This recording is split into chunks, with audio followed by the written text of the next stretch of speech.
ഇന്നലത്തെ എപ്പിസോഡില് ജിൻഡോയ്ക്ക് നേരെ നടന്നൊരു ടാർഗറ്റിംഗ് അഥവാ കോർണറിങ്ങിനെ കുറിച്ച് പറയണം എന്ന് തോന്നി. ജിൻഡോയുടെ മനസാക്ഷി അല്ലെങ്കിൽ ക്വാളിറ്റി എത്രത്തോളമാണ് എന്ന് പ്രേക്ഷകർ മനസ്സിലാക്കണം. ശുദ്ധ നാർസിസിസം നമ്മൾ ഒരിക്കലും പ്രൊമോട്ട് ചെയ്യില്ല. ഗുരുതരമായ ഒരു നിയമലംഘനം നടത്തിയിട്ടാണ് റോക്കി പുറത്തേക്ക് പോകുന്നത്. പക്ഷെ അവിടെയുള്ള ബാക്കിയുള്ളവർ കരഞ്ഞു കൂകി നിലവിളിച്ച് ബിഗ് ബോസ് ഹൗസ് ഒരു മരണവീടാക്കി മാറ്റുന്ന കാഴ്ചയാണ് നമ്മൾ കണ്ടത് റോക്കി പുറത്താകുന്നതിനെ തുടർന്ന്. പക്ഷെ സിജോ പോയപ്പോഴോ അതിന്റെ പകുതി പോയിട്ട് അത്രയും കരച്ചിലും നിലവിളിയും ഒന്നും ഉണ്ടായിട്ടില്ല.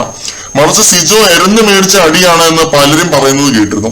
പ്രൊവോക്കിംഗ് അതിര് കടന്നു എന്ന് പറഞ്ഞാലും സിജോ ഒരിക്കലും ബിഗ് ബോസിന്റെ നിയമങ്ങൾ ലംഘിച്ച് കളിച്ചിട്ടില്ല. സിജോ ഇജക്റ്റഡ് അല്ല. പുറത്തേക്ക് പോകുമ്പോൾ അവിടെയുള്ള ആർക്കും ക്യാമറയിൽ നോക്കി ഒന്നും ചോദിക്കാൻ തോന്നിയില്ല. ജിൻഡോ ഒരു വളരെ നല്ല മനുഷ്യനായോണ്ട് മനസ്സിൽ തട്ടി കുറ്റബോധം തോന്നി ഇതിനെക്കുറിച്ച് പുള്ളി പറയുന്നുണ്ട്. 2 തവണ, ഒന്ന് ലാലേട്ടന്റെ അടുത്ത് പിന്നെ മറ്റുള്ളവരുടെ അടുത്ത്. പക്ഷെ അവിടെയുള്ളവർ അതിനെ കാണുന്ന ഒരു നന്മമരം ഗെയിമായിട്ട് മാത്രമാണ്.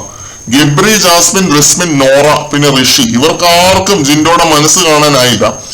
ഋഷിയൊക്കെ ചുമ്മാ കിടന്ന് ചാടുവാണ് ജിൻഡോയുടെ അടുത്ത്. ഇത് വെച്ച് ഗെയിം കളിക്കല്ലേ നിങ്ങൾ എന്നൊക്കെ പറഞ്ഞ റസ്മിൻ പറയുന്നുണ്ട് ഒരു പഞ്ചിങ് ബാഗ് തരൂ ബിഗ് ബോസ് എന്നൊക്കെ പറഞ്ഞ ജിൻഡോ ഗെയിം കളിച്ചതായിട്ട് എനിക്ക് തോന്നിയേനെ. ഇത് പറഞ്ഞ ജിൻഡോ ഒരു പട്ടിഷോ ഇറക്കി എല്ലാവരെയും മെക്കിട്ട് കയറിയിരുന്നുവെങ്കിൽ പെട്ടെന്ന് സിജോയ്ക്ക് വേണ്ടി വാദിച്ചിരുന്നുവെങ്കിൽ അപ്പൊ ഞാൻ പറഞ്ഞേനെ ഇത് കണ്ടന്റ് ഉണ്ടാക്കാൻ വേണ്ടി ജിൻഡോ കാണിക്കുന്ന അഭ്യാസങ്ങളാണ്, ഒരു വിഷമവും കുറ്റബോധവും പുള്ളിക്ക് യഥാർത്ഥത്തിൽ ഇല്ല എന്ന്. പക്ഷെ ജിൻഡോ അങ്ങനെയൊന്നും ചെയ്തില്ല.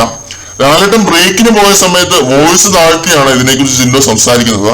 നമ്മൾ ചെയ്തത് തെറ്റായി പോയി, നമ്മൾ സിജോയുടെ കാര്യം അന്വേഷിക്കണമായിരുന്നു എന്ന് ജിൻഡോ പറയുന്നു. റോക്കി പോയപ്പോൾ മരണവീടായ ബിഗ് ബോസ് ഹൗസ് എന്തുകൊണ്ട് സിജോയെ കുറിച്ചൊന്നും അന്വേഷിച്ചു പോലും ഇല്ല എന്നത് വളരെ ന്യായമായ ഒരു ചോദ്യമാണ്. പ്രേക്ഷകരിൽ പലരും ചോദിച്ചൊരു ചോദ്യം തന്നെയാണ്. സിജോയുടെ ഭാഗത്തു നിന്നും ഏറ്റവും മോശമായ രീതിയിൽ ബുള്ളിങ് നേരിട്ട ഒരു കണ്ടസ്റ്റന്റ് കൂടിയാണ് ജിൻഡോ, അതും നമ്മൾ ഓർക്കണം. പക്ഷെ ജിൻഡോ ഒരു മടിയും കൂടാതെ ഇതവിടെ തുറന്നു പറഞ്ഞിട്ടുണ്ടെങ്കിൽ പുള്ളി ഒരു വളരെ നല്ല മനുഷ്യനായതുകൊണ്ട് തന്നെയാണ്, അതിലൊരു ഡൗട്ടുമില്ല. ജിൻഡോയ്ക്ക് വേണേ മിണ്ടാതിരിക്കാമായിരുന്നു, വഴിയെ കൂടെ പോയി വള്ളി പിടിക്കേണ്ട കാര്യമില്ല.